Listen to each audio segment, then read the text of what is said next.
of the set dressing on a film set, which includes the furnishings, wallpaper, lighting fixtures, and many of the other objects which we see on film. It's a little bit more involved than that, but that's the gist of it. Basically, everything that you see when you're watching a television show or you're watching a movie that you see on camera has been either provided by or signed off on by the second grader. Sometimes we shoot locations, sometimes we create sets.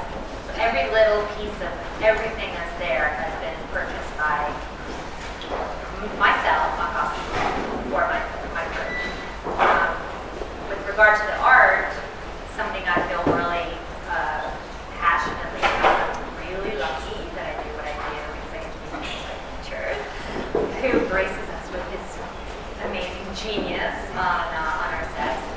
So basically choosing the artwork is character driven. We have conversations with the producers, the writers, and the directors, and we establish character. What does this person do? How much money do they make? What's their background? And then we take it from there. We create this persona for them, and I go out and search for the perfect piece of art to put in their house. With regard to Gossip Girl for the Vanderhoosen, I don't know, does anybody here watch Gossip Girl? We have a set for the you watch it more than I do. We have a set on our Silver Coast Studios where we shoot in Long Island and Queens. The Vanderhoosens live there, and they're a wealthy family. Serena Vanderhoosen is the beautiful blonde woman on the show, and her mom, Lily, has this she's a very sort of Upper East Side woman, but she has a bit of a racy past. So we wanted to give her a very eclectic collection for her newly decorated penthouse, and we approved the art production fund, which I have a very good relationship working with her. And we curated the space. We have two of your pieces. So we have Scout and Chucks, which I love, and we have Spectrum on the Vanderhoosen set. We've got pieces from Marilyn Minter and Jessica Craig Martin and Keith Smith and Ryan McKinley and Patrick McMullen. And for me, it was kind of like, oh my God, I can't believe this is happening. Yes, Elman Drab, the Prada Martha. I don't know if you've ever seen the show, that big, huge Prada Martha piece, but yeah, that's pretty amazing. So basically, that's what the second grader does. She'll sort of handle this, the liaison between the artist, and we handle all of the messiness of getting it onto the set, but we also get to sort of pick and choose what we want to put in there. Make sure that it's right for the set, and works with the colors, and it's the right thing for the space. Can you give us some examples of the impact that the artwork has had that for the audience that sees it and for the artist, and also the economic impact? Well, I know a lot of you living in New York are probably totally annoyed when you see a film crew taking your parking spots and hogging up traffic and so on. But I did a little research, and just the amount of money that a film crew in New York generates.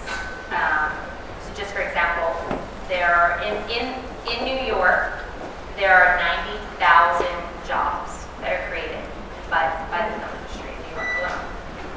And that equals about $7.7 billion in wages. Statewide, in the United States, the film industry contributes about $15 billion to federal and state taxes. Right now in New York, there's about 17 features filming and 16 TV shows. So I can do the math. That's generated in the community, and for me, as a set decorator on film, I use local vendors, local florists, local seamstresses, local, everything. We have to feed our crew. We hire craft service people that come in and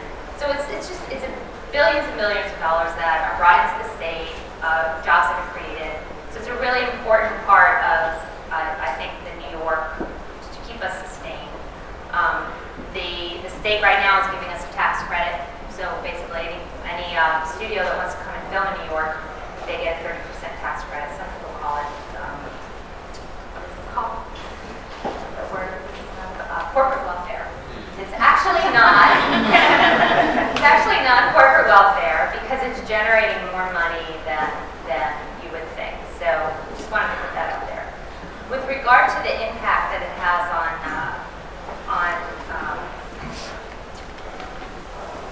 people in general, a couple of examples I can use is that I was working with a private client who's a Yankee, I won't say his name, but he was watching television. He's a huge fan of Entourage, and he told me, I want the art that's in Ari Gold's office on Entourage.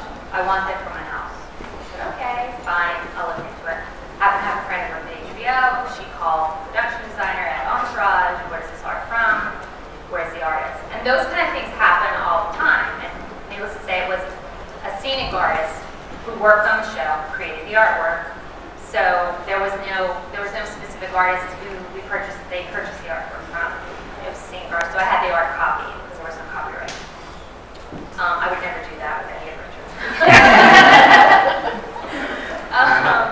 Another example is when we were creating this, we needed a ghost artist on Gossip Girl for Rufus's wife. Rufus Humphrey is a character who owned a gallery on the show, and we needed a ghost artist. And I had been on the fundraising board for the Queen's Council on the Arts, which is another great organization, emerging artists, immigrant artists, and they give them exposure.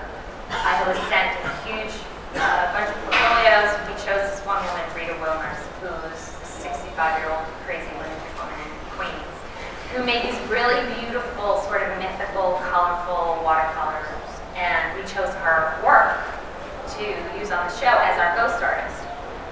We hung her work in the gallery. It was amazing. The New York Post came. They did a whole article. Needless to say, she sold out all of her pieces, and she's been, bombarded with requests for more artwork.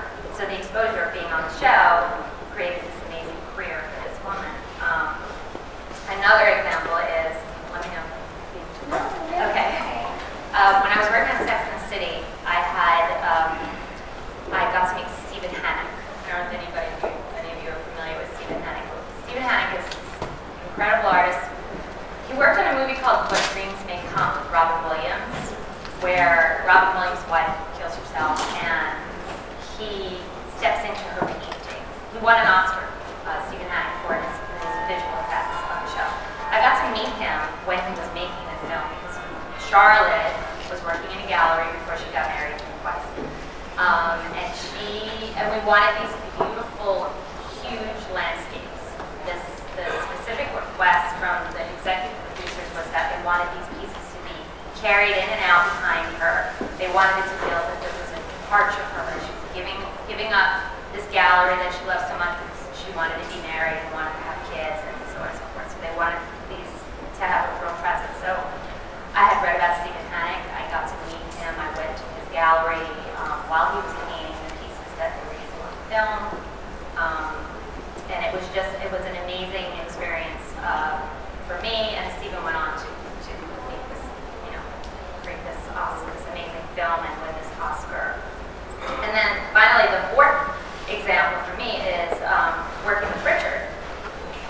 The thing that's amazing about what Richard has done is that he's let us use this artwork on our show. We have so many, how many viewers watch Gossip Girl? Lots. A ridiculous amount of people watch the show, and I get all these emails. Where can I get the picture above Chuck's bed? Where can I get the lady in the bedroom? And these kids or whoever they are, Egypt and Australia and Iraq and all of these places, they email me, they find me via the internet, and I send them to the Art Production Fund website where they ultimately purchase a print of Richard's work. And the thing that's great about it is that Richard is giving back to the next artist who's coming up because all of the funds from the APF pieces go towards the people at APF creating shows for emerging artists. So that's sort of like, it's like a full circle. have